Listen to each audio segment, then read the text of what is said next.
Baby Girl is an erotic thriller where we follow Romy Mathis, played by Nicole Kidman. She's the CEO of a big tech company that brings in a new batch of interns, including one Samuel, played by Harris Dickinson. Despite the obvious implications that they should strictly have a professional relationship, the two of them become physically involved with one another, with Samuel fulfilling Romy's deep-rooted desires to be dominated. The relationship is of course complicated because Romy is married, and as a CEO and public figure, she doesn't want her reputation besmirched.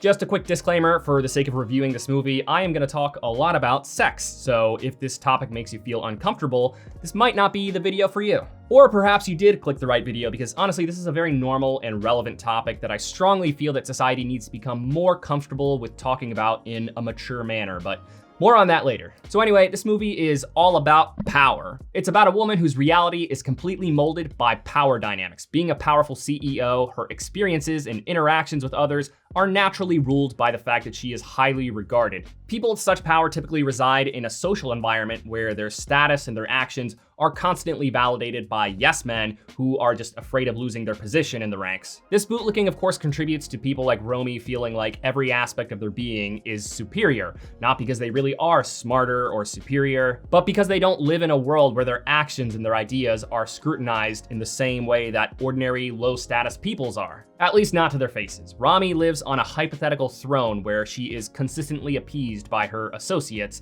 which sounds like a very privileged place to be. But unfortunately, she has deep-rooted sexual desires that conflict with the reality that she lives in. She has fantasies of being dominated. She's infatuated by the idea of intensity in the bedroom, specifically with being the one who bows to somebody else's throne for a change. This sexual ideology isn't necessarily about the qualities of the person who sits at that throne, so much as it's about finding ecstasy in sitting beneath them. To some of you, this might seem like a strange way to find sexual gratification, but that's why we call it a kink, because it deviates from your average sexual experience. If we really wanted to try and understand why Romy wants this, we could just settle for the idea that perhaps it's just riveting to experience the things that we thought were not within our grasp. So she has these needs, and there does not seem to be any indication that they can realistically be met.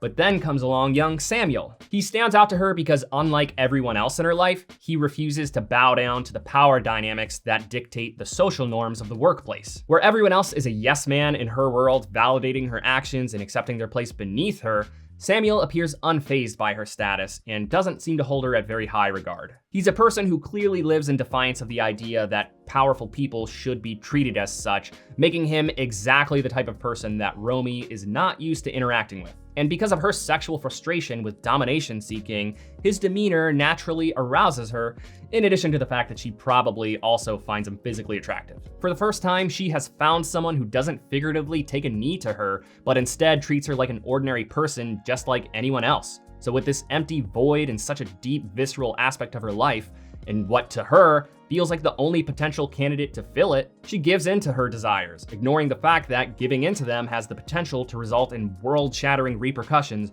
for her and her family. So there are plenty of layers to peel back about Romy and this relationship that she has. What makes it really interesting is the fact that both her and Samuel don't seem to fully understand their roles. This seems like it would play out like a typical psychosexual thriller where there is a clear antagonist, but their unique experiences and their struggles with this relationship are what make it a bit subversive. It's not just about a woman feeling trapped in a relationship because of the stakes of her marriage falling apart or losing her job. And on the flip side, it's not just about a rich and powerful CEO taking advantage of one of her interns. The amount of agency that they have and their unique perceptions of their fling are what really separate this from your average erotic thriller. So for the first 40 minutes or so, I was actually really digging this movie. I was really picking up what it was putting down and just really curious to see what sort of narrative everything would serve in the end. What point is being made with all of this? Is the grand narrative be careful what you wish for? Is it about the dangers of power dynamics in relationships? Is it saying that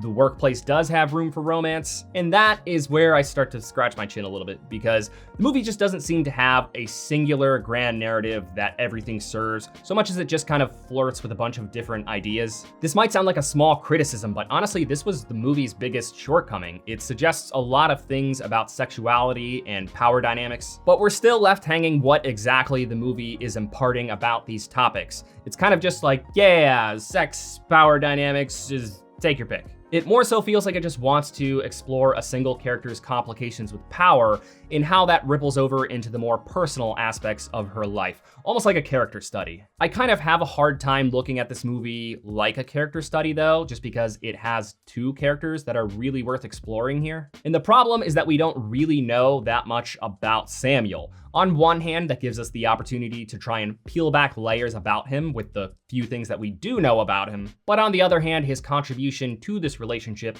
is a very impactful part of the story, so it kind of just feels like we're missing very important details that should influence how we view their relationship overall. There is something to be said about the fact that we are sometimes infatuated by a person's mysteriousness. It's ignorance that fuels obsession. And knowing less about Samuel puts us in a similar position to Romy's, where we can just project an infinite number of things onto him to validate Romy's lust for him. In the end, I just wanted to understand more about him because lacking that left me confused about how to feel about all of the things that happen between them. I know this next point is gonna sound very subjective, and perhaps it is, but I just had a really hard time suspending my disbelief in certain situations. It's not even necessarily that the dialogue didn't sound realistic. I don't think that was the problem at all. There were just a lot of scenes that left me thinking, really? Is that how that conversation would go? And is that what this character would do in this situation? Like, realistically? To be a little bit more clear, how strong Samuel comes on to Romy initially without her dropping any sort of hints or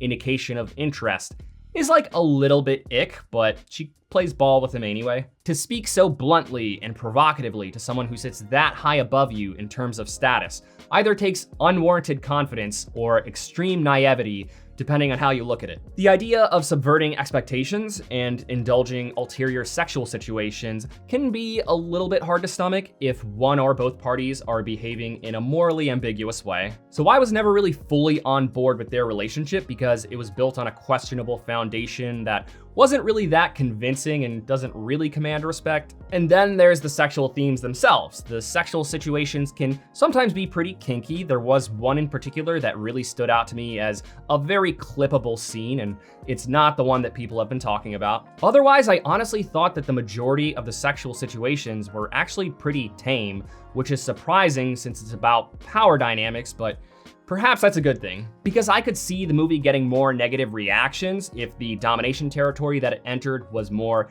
intense. Like if Samuel was as intense as a dom could be, it would naturally turn a lot of people off. But the movie kind of plays it safe for the most part, or at least what I consider to be safe, to the point where I was honestly surprised because it feels like the movie thinks it's really intense. For example, at one point they talk about needing a safe word, which is a very important thing to implement in sexual situations where desires or intentions could be misunderstood or miscommunicated. Like if you're role-playing in a sexual situation that is morally ambiguous, you should totally have a safe word. Even if you're only teetering on whether or not you might need a safe word because you feel like the situation might not warrant it, better safe than sorry. But what we see on screen in this scene, while still definitely kinky, I would not say that it was so intense that a safe word was 100% obviously needed, unless of course them implementing one alludes to the fact that some steamy stuff happened off screen. Again, better safe than sorry, but what I'm saying, just for the sake of giving you an idea of what this movie is like,